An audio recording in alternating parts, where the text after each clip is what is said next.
प्रिय विद्यार्थियों, आज हम बीए प्रथम वर्ष इतिहास के प्रथम प्रश्न पत्र के अंतर्गत मौर्योत्तर काल के ब्राह्मण राज्यों के अंतर्गत शुंग वंश के विषय में चर्चा करेंगे। शुंग वंश का प्रथम शासक पुष्यमित्र शुंग था। वह मौर्य वंश के अंतिम शासक बृहद्रथ का सेनापति था। पुष्यमित्र शुंग ने 184-85 ईसा पूर्व में एक सैनिक निरीक्षण के समय अपने स्वामी का वध कर दिया तथा स्वयं पाटलिपुत्र के सिंहासन पर बैठ गया। पतंजलि के महाभाष्य, भिन्न पुराण, कालिदास के मालविकाग्निमित्रम, बाणभट्ट के हर्षचरित, जैन लेखक मीरतुंग की थेरावली, बौद्ध ग्रंथ देवावदान एवं तारानाथ लिखित बौद्ध धर्म का इतिहास आदि साहित्यिक स्रोतों से शुंग वंश की जानकारी प्राप्त होती है। खारवेल के हाथी गुम्फा अभिलेख, धनदेव के अयोध्या अभिलेख से इस जानकारी की पुष्टि होती है तथा भरूच एवं सांची के स्तूपों से शुंग वंश की कलात्मक प्रगति का ज्ञान होता है। पतंजलि के महाभाष्य, पाणिनि के अष्टाध्यायी, गार्गी संहिता, भिन्न पुराण, बाणभट्ट का हर्षचरित आदि ग्रंथ निर्वाद से स्वीकार करते हैं कि शुंग ब्राह्मण थे और तिब्बती आचार्य तारानाथ भी इन्हें ब्राह्मण बताता है। प्राचीन भारतीय शासकों में पुष्यमित्र शुंग महत्वपूर्ण स्थान रखता है। उसने उत्तर मौर्यकालीन शासकों के समय गिरती हुई राजसत्ता के गौरव को पुनः स्थापित किया।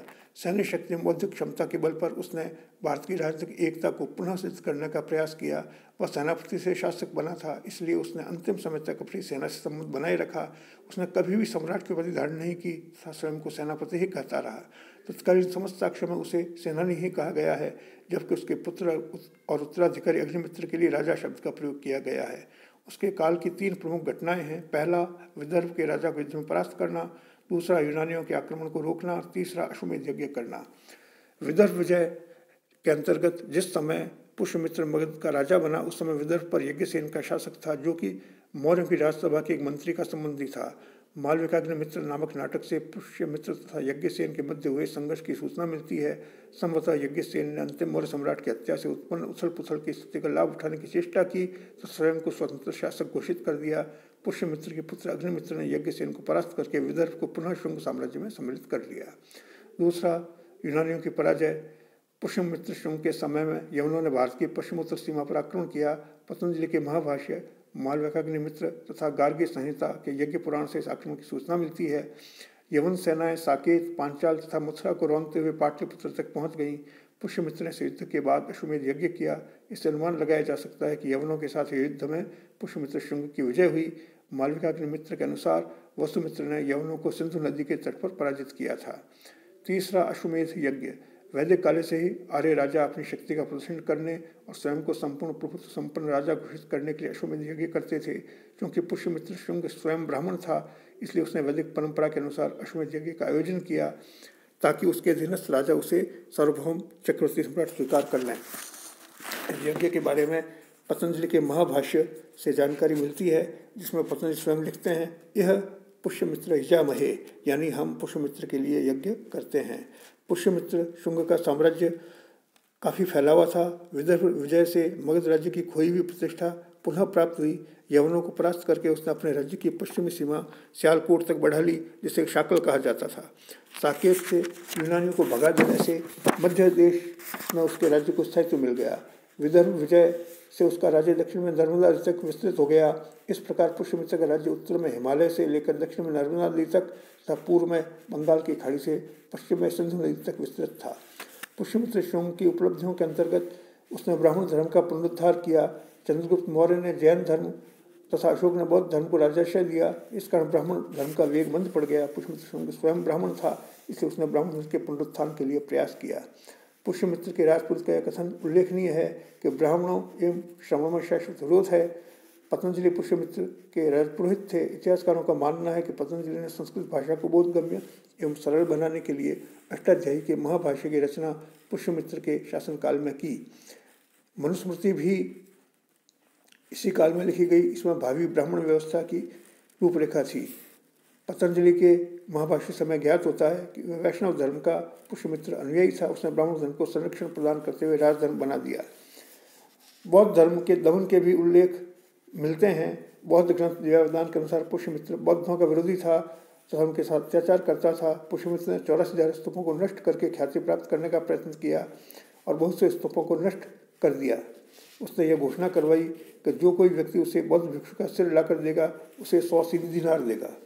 तिब्बती लेखक तारानाथ लिखता है कि पुष्यमित्र ने मध्य प्रदेश से जालंधर तक बहुत से बौद्धों का वध किया, उनके स्तूपों और विहारों को भूमिसात किया।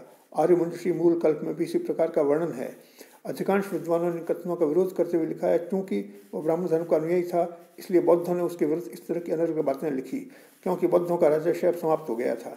भारतीय इतिहास में इस तरह की परंपरा कभी भी देखने को नहीं मिली जब किसी आर्य राजा ने दूसरे धर्मावलंबियों की हत्या करवाई हो।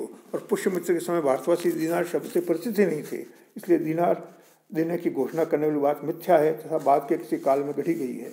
अधिकांश इतिहासकार पुष्यमित्र को सहिष्णु राजा स्वीकार करते हैं।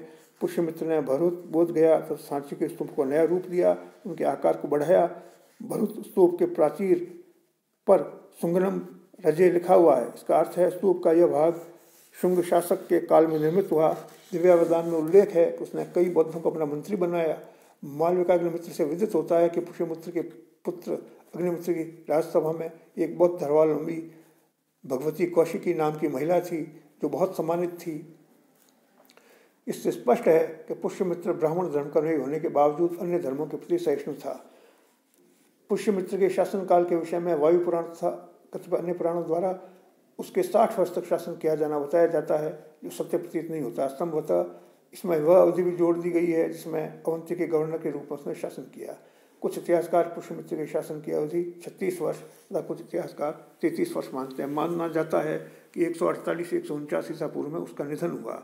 पुष्यमित्र के उत्तराधिकारियों के अंतर्गत शुंग वंश में कुल 10 शासक हुए जिन्होंने लगभग 112 वर्ष तक शासन किया। उनके नाम इस प्रकार हैं: पुष्यमित्र, अग्निमित्र, वसुज्येष्ठ, वसुमित्र, आंध्रक, पुलिंदक, घोष, वज्रमित्र, भाग और देवभूति। शुंगकालीन कला के अंतर्गत यद्यपि उसने मौर्यकाल ने अनेक भवनों और स्तूपों को निर्माणों को पूरा किया, परंतु इस काल में ब्राह्मण धर्म के प्रभाव से मंदिरों और मूर्तियों का अधिक बाहुल्य दिखाई पड़ता है। बेस नगर में गरुड़ ध्वज के साथ खड़ी विष्णु मूर्ति इसी काल में निर्मित हुई।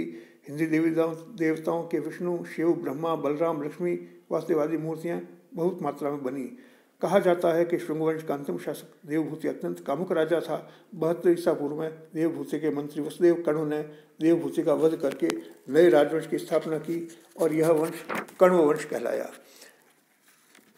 इस वंश की विशेष उपलब्धि का अभी तक कोई पता नहीं चला है। इस वंश में कुल 4 शासक वसुदेव, भूमिमित्र, नारायण तथा सुशर्मा हुए, जिन्होंने 73 ईसा पूर्व से 28 ईसा पूर्व तक 45 वर्षों तक शासन किया। कण्व वंश के अंतिम शासक सुशर्मा का वध करके 7वां वंश के सिमुक ने कण्व वंश का अंत कर दिया, स्वयं मगध का शासक बन गया। कण्व काल में संस्कृत के प्रसिद्ध कवि भास ने प्रतिज्ञा योगंधरायण नामक नाटक की रचना की। प्रिय विद्यार्थियों, आज के वीडियो में इतना ही। धन्यवाद।